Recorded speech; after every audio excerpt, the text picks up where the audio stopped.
Sanatana Dharma, the eternal way of life, known today as Hinduism, is the world's oldest living tradition.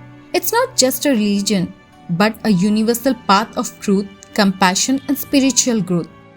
Most people know it through festivals, temples, and rituals, but its depth lies in the Vedas, Upanishads, Gita, and Puranas, teaching us harmony with the self, society, and nature.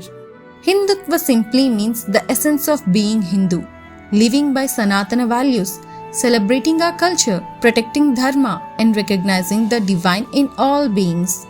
Sanatana Dharma and Hindutva are not about division, but about unity, timeless wisdom, and inner realization.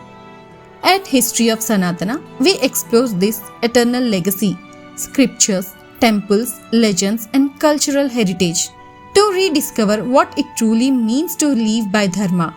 Subscribe now and join us on this journey of ancient wisdom and timeless lessons.